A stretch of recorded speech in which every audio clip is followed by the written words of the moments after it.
Buenos días, ¿cómo están?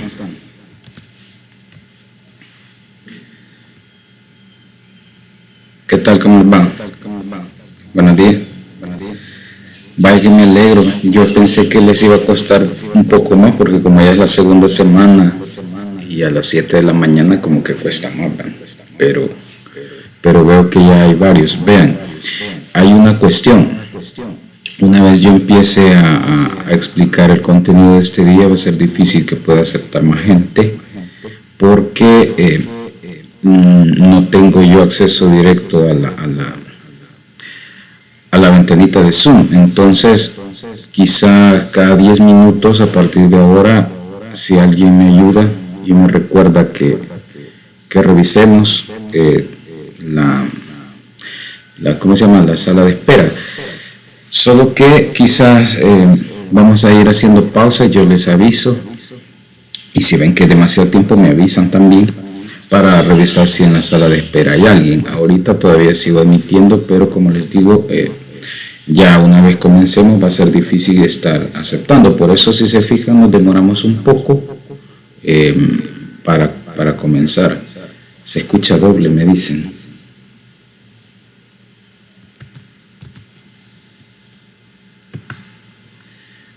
¿Me siguen escuchando ahora o ya no me escuchan?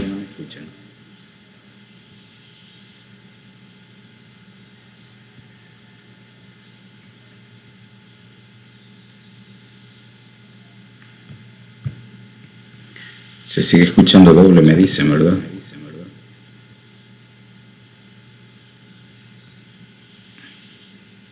Permítanme. ¿Se sigue escuchando igual ahora?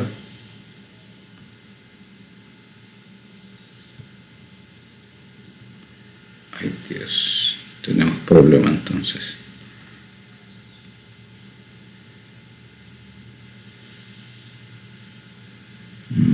Vamos a ver. Permítanme que haga un ajuste. Me dicen si se va reparando el problema o si se escucha igual. Permítanme.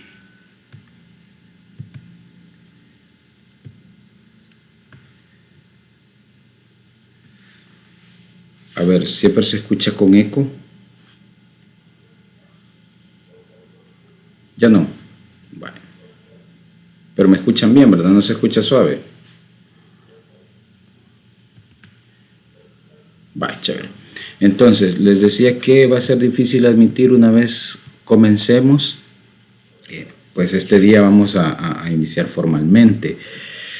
Vamos a empezar con un contenido que quedó pendiente la otra vez, que es enlace químico. Ya no lo vimos al final del año. Era de los últimos temas y no lo alcanzamos a ver. Entonces justamente eso es lo que vamos a comenzar viendo, no sin antes recordarles pues que así con el ánimo que han llegado, porque han llegado rapidísimo a la clase, siempre la invitación es tratar de ayudar a los demás, siempre ser más para los demás, ser mejores y siempre tender la mano a los que nos necesitan. Bueno, ven, el enlace químico posiblemente lo vieron ustedes en 9º grado, pero estamos hablando ya de casi 2 años, ¿verdad? Entonces vamos a tratar de ir recordando algunas cosas. Yo les he dejado una separata en la plataforma donde dijimos que se iba a estar guardando. Entonces allí yo les he dejado 3 cosas esta vez. Les he dejado la guía de la semana con las indicaciones, les he dejado la separata de esta semana, bueno, que sería para esta clase, creo. Yo creo que la podemos terminar hoy, y si no, pues nos queda para la siguiente. Y también esta presentación que están viendo se las he dejado ahí, entonces para que la puedan descargar y utilizarla si ustedes quieren. Hay 3 cosas hoy, hay 3 cosas. Entonces, pues bueno, sin más, comenzamos. Verán que todo lo que está aquí, lo que yo tengo, es similar a lo que está en la separata. Quizá aquí está un poco resumido, pero en esencia es similar la información que tenemos. Entonces, vean, en cuanto al enlace químico, vamos a tener un desglose, como lo están observando ustedes. Los enlaces químicos se conocen como enlaces interatómicos, y es que lo que pasa es que hay una variedad de atracciones que no son enlaces químicos, lo voy a aclarar ahorita, porque lo vamos a ver después, que algunos lo confunden con enlace químico, pero son fuerzas intermoleculares. Entonces ya estamos hablando de que las moléculas, o más bien los átomos, forman moléculas a partir de los enlaces interatómicos, y ya una molécula constituida puede juntarse con otra molécula, y entonces ya esas son fuerzas intermoleculares que las vamos a ver más adelante. Ahorita vamos a definir la primera parte de todo este contenido. Diga. Sí, pero no estoy grabando desde Zoom. Gracias, Guille. Sí, estoy grabando desde otro programa. Quizá por eso también, si se fijan, tuvimos problemas al principio que me estaban diciendo que se veía así como doble. Bueno, entonces veamos. Los enlaces interatómicos van a ser 3. El covalente, el iónico y el metálico. Vamos a ir observando las características de cada uno hoy. Todo lo que tiene que ver con propiedades de cada uno de ellos,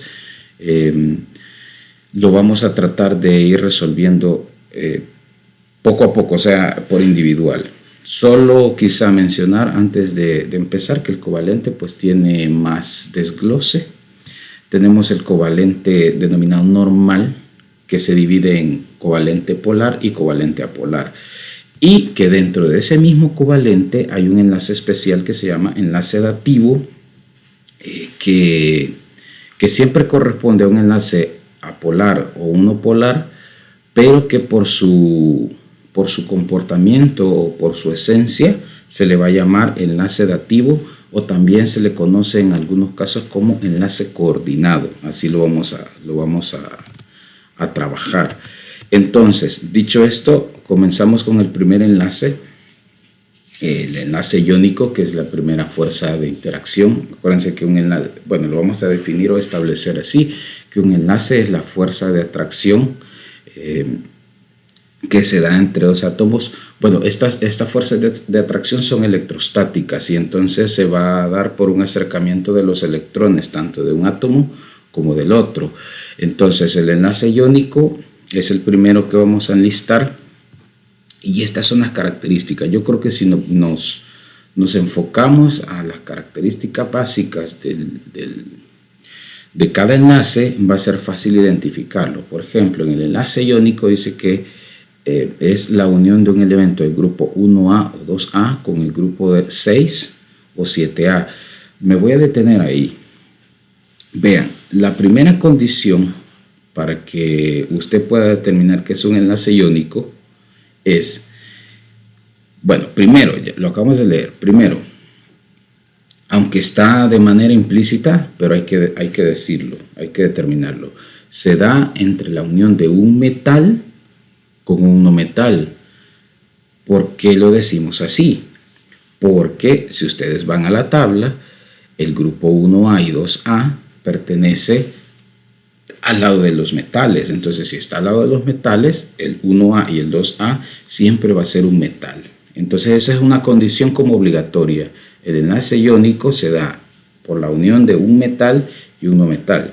Entonces, pero el metal tiene la condición especial tiene que ser del 1A o del 2A. Y el complemento, el otro elemento, tiene que ser del 6 o del 7A, cualquiera de los dos. Ahora bien, si nos ubicamos en la tabla, el 6 o el 7A pertenecen al bloque de los no metales. Entonces, quiere decir, otra vez repasando y constituyendo bien esto, que un enlace iónico se da por la unión de un metal y un no metal. Eso sí, el metal tiene que ser de cualquiera de estos dos grupos y el no metal de estos dos. Esas son como las condiciones fuertes, o sea, las de rigor son esas dos. Ahora bien, podría generarse la primera pregunta. ¿Qué pasa si el metal no pertenece a ninguno de estos dos grupos? ¿O qué pasa si el no metal no pertenece a uno de estos dos grupos, pero siempre es un metal con un no metal, porque esa regla no se puede modificar, tiene que ser metal con no metal. Pero ¿qué pasa si no es de estos grupos que estamos diciendo? Bueno, eso se convertiría en una excepción y habría que revisarlo con la diferencia de electronegatividades, porque la diferencia de electronegatividades se asume que en un enlace iónico es bastante alta. Entonces lo que vamos a hacer es restar la electronegatividad del no metal menos la electronegatividad del metal, y si el resultado me da 1.7 o más, eso es un enlace iónico también, aunque no pertenezca a ninguno de estos grupos.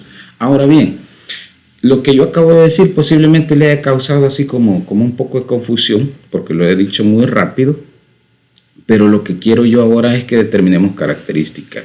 En la otra clase vamos a trabajar ejemplos de enlaces iónicos, vamos a ver moléculas y vamos a decir, bueno, clasifiquemos, vamos a ver si esto es iónico, si esto es covalente, si esto es metálico, a partir de ejemplos, o sea, a partir de moléculas. Entonces no se preocupen ahorita por lo que acabo de decir. Lo vamos a practicar, porque esto solo se gana con práctica. Entonces, aunque es el enunciado principal del enlace, pero lo vamos a practicar ya de manera puntual, con ejercicios o con ejemplos. No sé si hay dudas hasta aquí.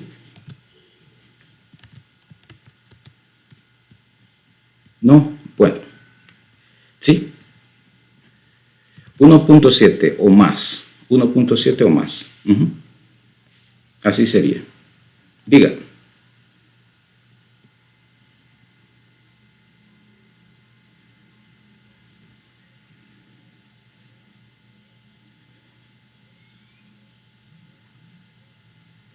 Así es. Sí tiene valor, por eso les dije en su momento el año pasado que consiguieran una tabla que tuviera las propiedades periódicas del lado de atrás, si se acuerdan. Pero de todos modos vamos a recordar todas esas cosas aquí. En la otra clase las vamos a recordar porque tenemos que trabajar con esos números. Porque ahorita se queda así como pues en el aire, suponiendo, y no vamos a suponer, sino que vamos a puntualizar. Pero ahorita lo que me interesa es establecer la base teórica. Bueno, entonces exacto, esa que está ahí, esa es la que vamos a usar. En teoría, el valor no va a cambiar mucho, no va a cambiar gran cosa entre una tabla y otra, entonces espero yo que no vayamos a tener problemas. Uno que otro a veces lo actualizan, pero no vamos a tener mayor problema con eso. A ver, entonces en cuanto a las propiedades del enlace iónico, vean, esto sí es importante determinarlo desde el principio. Los compuestos iónicos son sólidos cristalinos a temperatura ambiente. Siempre es la regla. O sea, si usted lo ve sólido, si un compuesto es sólido y es cristalino, o sea, es duro. O sea, no solo es sólido, sino que es duro. Entonces lo más probable es que eso es un enlace iónico. Hay excepciones, obviamente, ¿verdad? Como el diamante, por ejemplo, que es el material más consistente y es un enlace covalente porque es la unión entre carbonos nada más. Pero en términos generales, los compuestos iónicos son sólidos y cristalinos, o sea, sólidos y bien duros. Ahora, son partículas unitarias, es decir, iones positivos y negativos. Cuando se forma un compuesto iónico, no se forma una sola molécula, o sea, se trabaja como una sola molécula por practicidad. Por ejemplo, el NaCl, el cloruro de sodio, la sal común, se trabaja como una molécula, pero en realidad, ya en la práctica, esto no es una molécula unida con otra, sino que son varios sodios que son positivos, están unidos a varios cloros que son negativos. Ya quiero presentarles un video que lo explica muy bonito, aunque el video está un poco viejito, pero en la forma en que se los presenta creo que visualmente ayuda más a comprender lo que yo estoy diciendo. Regularmente si son sólidos cristalinos, entonces su estado físico a temperatura ambiente pues que son sólidos, que esa sería la siguiente propiedad. Tienen puntos de fusión y ebullición altos, entre 300 y 1000 grados Celsius andará el punto de fusión, un poco más alto en algunos que en otros, ¿verdad? La conductividad eléctrica, pues regularmente en sólido no conducen, en sólido no pueden conducir la electricidad, pero si los fundimos o los metemos en solución acuosa, son buenos conductores. No pueden conducir en sólido, pero si están disueltos en solución acuosa, sí pueden conducir electricidad. Por ejemplo, si yo tengo agua destilada y yo le coloco corriente, el agua va a conducir pobremente la electricidad. Claro que en las películas sale de que la gente se muere electrocutada cuando el agua está electrificada, pero se electrocuta por lo que tiene disuelta el agua en su interior. Es decir, si yo le pongo sal al agua, por ejemplo, esa agua va a ser criminal para conducir electricidad, va a conducir electricidad de manera perfecta. Pero ¿qué es lo que ayuda a que el agua conduzca electricidad? En realidad son los iones disueltos, y entonces los compuestos iónicos, por eso su nombre, cuando se meten en agua, en solución acuosa, se descomponen en sus iones que lo formaron. Entonces eso permite que esa sustancia sea altamente conductiva. Entonces, pero de lo contrario, el agua es un conductor débil. Diga.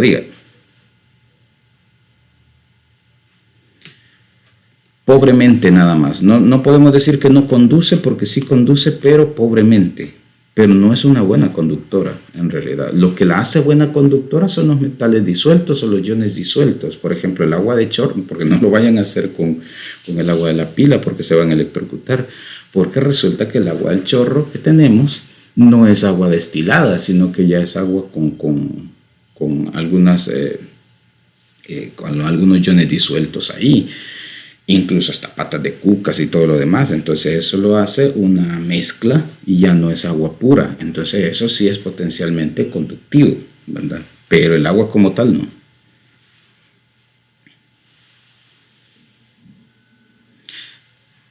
Va a pasar algo muy malo. Entonces eso no lo deben hacer. Ya. Y lo último, pues los compuestos iónicos para una práctica en el laboratorio. Los compuestos iónicos son muy solventes en compuestos polares como el agua. O sea, yo sé que tengo un disolvente que es polar, así claramente. Si es iónico se va a disolver. Así. Todos los compuestos iónicos se disuelven en compuestos polares. Y entonces esto sería como la gama de propiedades que tiene el primer tipo de compuesto, que son iónicos. Les recuerdo para los que entraron hace poco que no estamos tomando ejemplos todavía, sino que estamos cimentando la base teórica. Luego vamos con los ejemplos de iónico, con los ejemplos de covalente, para que ustedes lo puedan comprender mejor, y así les doy chance que relean la clase separata que les he facilitado. Bien, ahora el segundo enlace, diga.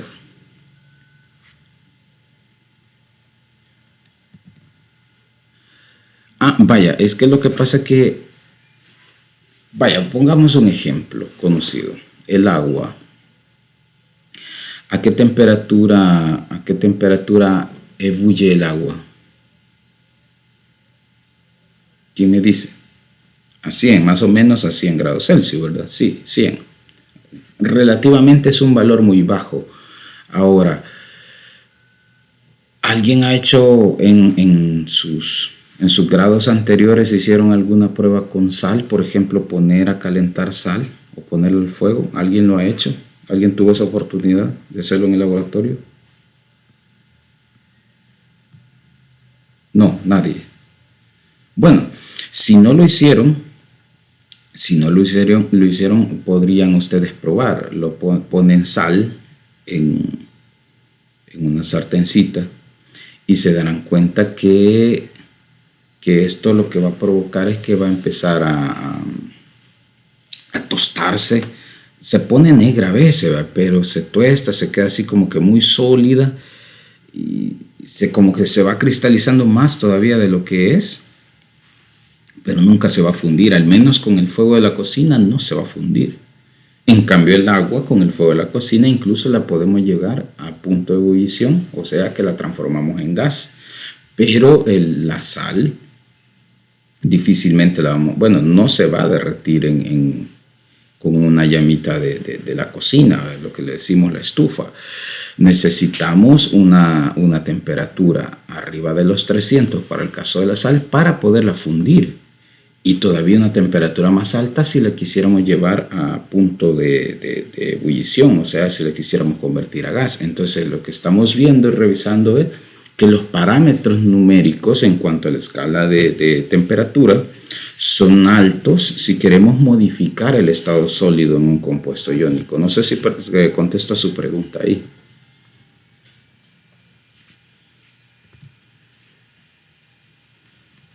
Bueno, diga.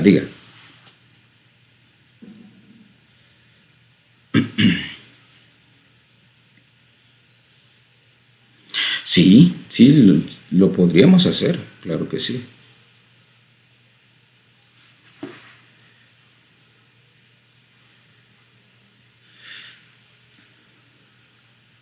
No, claro, y también acordémonos del hecho de que mantenerla en forma de gas, estamos hablando de un recipiente cerrado y aislado para mantener esa temperatura, porque una vez sale al exterior, el problema es que el sistema absorbería la temperatura, el calor mejor dicho, y eso haría que bajara la temperatura. Entonces volvería rápidamente a estado líquido y más adelante a estado sólido. Entonces, para mantenerlo así, deberíamos de tenerlo en un contenedor cerrado. No sería así nomás, porque habría que aumentar la presión para poder lograr eso también. O sea que sería un acompañamiento de temperatura más presión. Bueno, el enlace covalente, que es el segundo de los enlaces que vamos a ver este día, se define, habíamos dicho que el iónico era la unión entre metal y no metal. Aquí la diferencia en el covalente sería que son dos no metales. Por regla general será así, son dos átomos no metálicos. Aquí en el ejemplo yo tengo dos flúor.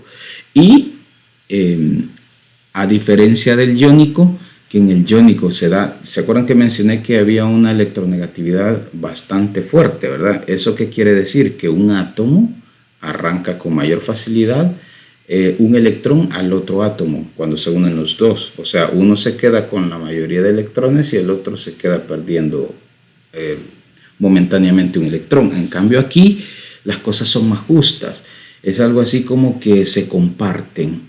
Aquí la palabra clave sería compartimiento de electrones. Allá en el iónico sería transferencia total de electrones. O sea, una transferencia, saben que es alguien entrega y el otro recibe. Alguien se queda con algo, el otro lo pierde. En cambio aquí en el covalente ambos se benefician porque es un compartimiento. O sea, yo tengo uno, yo tengo el otro y entre los dos tenemos dos. Es algo así como cuando no tenían ustedes para comprar el almuerzo en el colegio. Y decía, es que yo solo tengo $1, pero yo tengo otro $. Vaya, compremos un plato de comida y comemos los dos. Entonces ahí se vuelve el compartimiento, porque $1 más $1 hacen 2 y ya pueden comprar comida, pero por separado no pueden hacer mucho. Entonces así es como lo hacen. Los covalentes se comparten, ¿pero por qué? Porque ambos elementos tienen que ser no metales, y al ser no metales su electronegatividad es bastante similar. Ahora, ¿se acuerdan de la condición especial del iónico? Que si no era del 1 o 2A con el 6 o el 7A y era de diferente grupo, también podría ser iónico, pero si la electronegatividad era 1.7 o más. Pues en este caso en los covalentes, si la electronegatividad es menor de 1.7, pero es metal con no metal, incluso siendo así, va a ser un covalente, porque la electronegatividad es baja. Los covalentes siempre se caracterizan por eso, porque tienen diferencia de electronegatividad muy similar o muy baja, o sea, entre ellos no hay mucha diferencia. Entonces, esto hace que sus propiedades sean un tanto distintas a las de los iónicos. Por ejemplo, las temperaturas de fusión y ebullición son bajas. ¿Cómo lo puedo comparar yo? Acabamos de estar hablando de la sal, que usted necesita subir mucho la temperatura para poder hacer un cambio en estado. Pero aquí en el covalente, por ejemplo, la margarina, que es un compuesto orgánico, que son covalentes en su mayoría, la margarina con solo tenerla entre los dedos, o el chocolate con solo tener entre los dedos, se empieza a derretir. Eso es un covalente. ¿Por qué? Porque cambia su estado muy fácilmente. Los cambios de temperatura, aunque no sean muy fuertes, pero provocan cambios en el estado. Ellos bajo condiciones normales pueden tener los 3 estados. O sea, algunos compuestos son sólidos, otros son líquidos y otros son gaseosos, por la misma inestabilidad que provoca ¿cómo se llama? La fuerza de electronegatividad. Entonces, cuando son sólidos, no crean que son sólidos muy fuertes o muy consolidados, así como en los iónicos, pero sí los hay. Y hay excepciones a la regla, como les dije, del diamante, que es un compuesto duro, durísimo. Y a consecuencia de eso, podemos decir que estamos rompiendo el patrón ahí. Ahora, esto que estoy hablando yo, así en forma general, se cumple, aunque como les digo, hay algunos aspectos que vamos a romper la regla. Regularmente les decía que cuando son sólidos, pues son blandos, no van a esperar ustedes una dureza mayor. Otra característica, hablando ya de conductividad, tanto eléctrica como térmica, son aislantes. No conducen el calor, no conducen la electricidad. Aquí hay excepciones a la regla, obviamente. El diamante es conductor térmico, pero no conduce la electricidad. Y el grafito, que está constituido por átomos de carbono, igual que el diamante, sí conduce la electricidad, pero no conduce el calor. Entonces ahí estamos hablando de excepciones siempre a la regla. Y el grafeno, que también es carbono, solo carbonos, es un semiconductor. Entonces ahí tenemos la variedad. En cuanto a la solubilidad, ¿sí? De cualquier grupo, correcto. Cualquier grupo. Y en cuanto a la solubilidad, aquí, habíamos dicho anteriormente que los iónicos son solventes en compuestos polares. Estos son solventes en compuestos no polares. Acuérdense de la teoría de lo semejante disuelve a lo semejante. Así tendría que ser. Entonces, hemos cerrado la parte de las propiedades del enlace metálico. Yo quiero compartirles un video ahorita para que podamos ver, porque solo habla de enlace iónico y enlace covalente. Entonces vamos a consolidar lo que hemos estado hablando y vamos a dejar el metálico al final, porque resulta que en el metálico tenemos una condición especial. Quiero explicarles algo que es sumamente nuevo, porque en el enlace metálico hay una concepción que se llama electrón libre o el fondo común de electrones, porque hemos venido repasando. En el iónico es transferencia total de electrones. En el covalente es compartición de electrones, dijimos recientemente, y el metálico termina siendo un fondo común o el electrón libre, pero esa teoría ha quedado en desfase y ahora existe algo que se llama teoría de bandas. Entonces yo se las quiero explicar a ustedes, claro, a grosso modo, ¿verdad? Porque no nos vamos a detener mucho, pero la teoría de bandas explica este tipo de cosas. Entonces vamos a ver el video que les quiero presentar. Ahí va.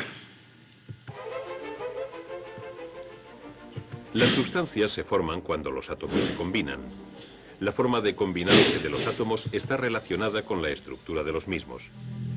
En esta película vamos a utilizar modelos como este para representar a los átomos.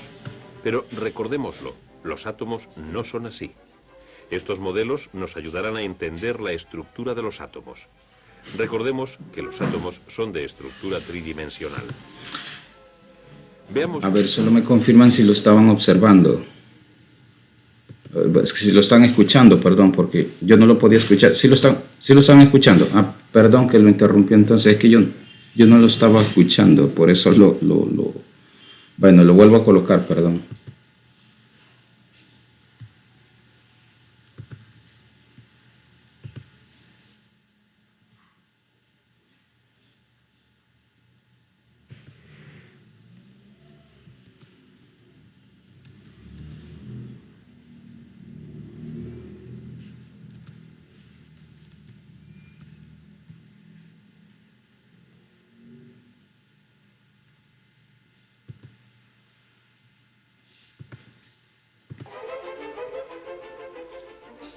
Las sustancias se forman cuando los átomos se combinan.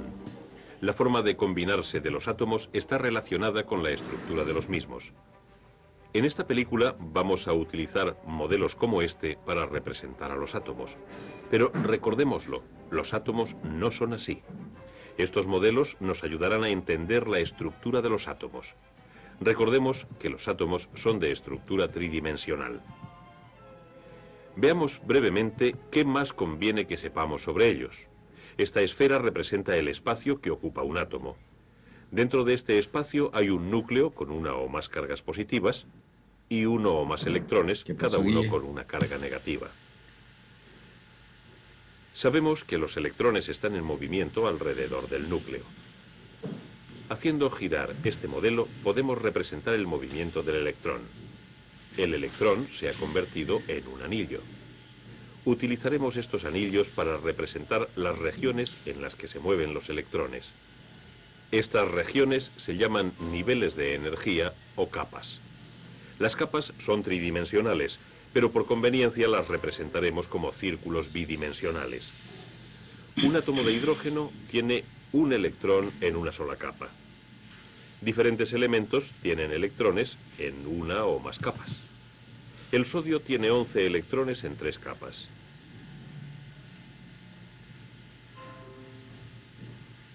El calcio tiene 20 electrones en 4 capas.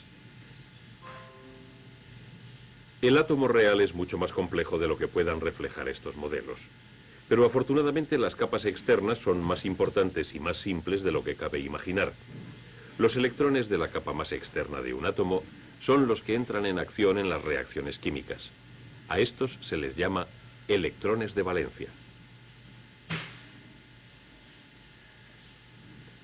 Cada capa de un átomo puede tener un determinado número de electrones, pero cuando la capa es la más externa no puede tener más de 8. Si un átomo solo tiene una capa, el número máximo de electrones en esa capa es de 2. ¿Qué ocurre cuando se da este número máximo de electrones en la capa externa de un átomo? El helio tiene solo una capa y 2 electrones en ella. El número máximo.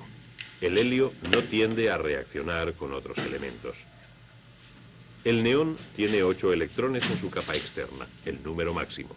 Es muy poco reactivo. ¿Por qué estos átomos con sus capas externas repletas son a menudo tan poco reactivos?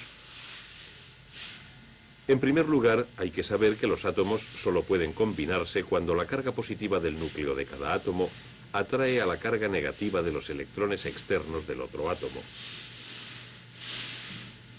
Pero cuando un átomo tiene 8 electrones en su capa externa, o 2, si la capa externa es la única, la carga positiva del núcleo parece quedar protegida por los otros electrones o apantallada. Este átomo no puede atraer a otro.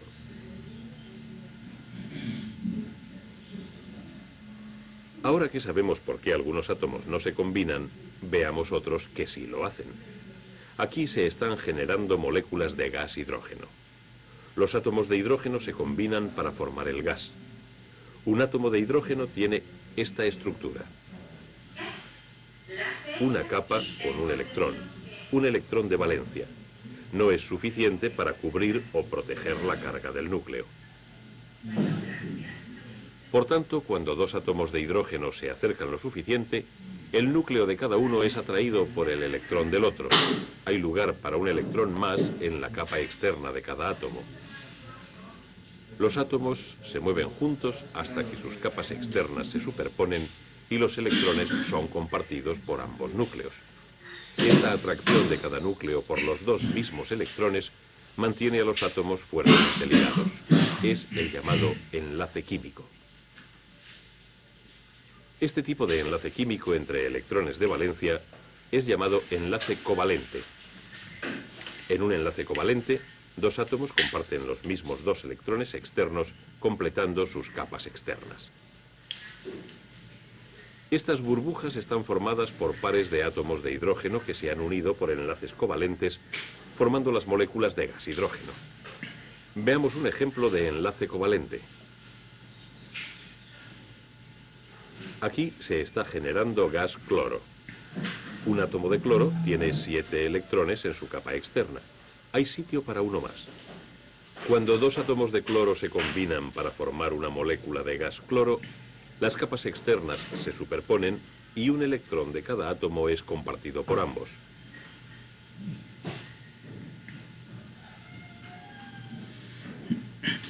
De esta forma, quedan 8 electrones en cada capa externa, 7 más 1. Las capas exteriores ahora están repletas y otros enlaces ya no son posibles. Al combinarse, los átomos tienden a completar sus capas externas con 8 electrones o con 2 en caso de tener una sola capa. Podemos observar esto una vez más en una molécula de agua, H2O. Los dos átomos de hidrógeno y uno de oxígeno se unen por enlaces covalentes. Un átomo de oxígeno tiene 6 electrones en su capa externa y espacio para otros 2. Por lo tanto, puede formar 2 enlaces. Lo hace con los 2 electrones proporcionados por los 2 átomos de hidrógeno. Ahora hay 8 electrones en su capa externa. Cada átomo de hidrógeno comparte uno de los electrones de la capa externa del átomo de oxígeno, que cede a cada átomo de hidrógeno 2 electrones. Pero algunos elementos atraen electrones con más intensidad que otros. El lado del oxígeno de cada enlace recibe mayor densidad de carga de los electrones que el lado del hidrógeno. Esto provoca que el lado del oxígeno sea parcialmente negativo y el lado del hidrógeno del enlace parcialmente positivo. Los lados positivo y negativo se separan cada uno como los polos opuestos de un imán. Este enlace covalente se llama enlace covalente polar. Por estar los dos enlaces en el mismo lado de la molécula, esta, como un todo, se convierte en polar. Un extremo es positivo y el otro negativo. Es decir, las moléculas del agua son polares. Otro ejemplo de enlace covalente polar es el de las moléculas de gas cloruro de hidrógeno, HCl. En cada molécula de cloruro de hidrógeno, un átomo de hidrógeno comparte 2 electrones con un átomo de cloro. Pero como el átomo de cloro tiene una atracción mayor por los electrones que el átomo de hidrógeno, el extremo de cloro de la molécula es negativo y el extremo del hidrógeno positivo. Cuando el cloro se combina con el sodio para formar la sal común, cloruro sódico, el reparto de los electrones externos es muy desigual. Los átomos de sodio y los de cloro tienen electrones en 3 capas. En la capa externa del sodio hay un electrón. En la del cloro, 7. Cuando se combinan, el cloro parece tomar el control absoluto sobre el electrón externo del sodio. El electrón abandona la capa externa del sodio y se une a los 7 de la capa exterior del átomo de cloro, el cual se expande y se carga negativamente a causa del electrón extra. Ahora es un átomo cargado o un ión de cloro. Hay 8 electrones en su corteza externa. Sin ningún electrón en su capa externa, el átomo de sodio se reduce en tamaño y su segunda capa se convierte en la exterior. Hay 8 electrones en ella. El átomo de sodio tiene carga positiva a causa de la pérdida de un electrón. Es un ión de sodio. La atracción entre el ión positivo de sodio y el ión negativo del cloro los mantiene unidos en un enlace iónico. Un enlace iónico entre los iones de sodio y cloro no da como resultado una molécula de cloruro de sodio, sino que cada ión de sodio se rodea de una disposición regular de 6 iones de cloro y cada ión de cloro está rodeado en la misma forma por 6 iones de sodio. Esto forma un entramado de iones que se cristaliza. Todas las sales son ejemplos de enlaces iónicos. Las 3 formas de combinación de los átomos que hemos visto representan 3 grados diferentes de distribución de electrones. En un enlace covalente, 2 átomos comparten electrones en igual medida. En un enlace covalente polar, un átomo capta una mayor cantidad de electrones que el otro. En un enlace iónico, un átomo toma un control casi total sobre los electrones del otro átomo. Todas las combinaciones entre átomos son el resultado de los diferentes grados de distribución de los electrones que hay en el nivel de energía o capa externa de los átomos.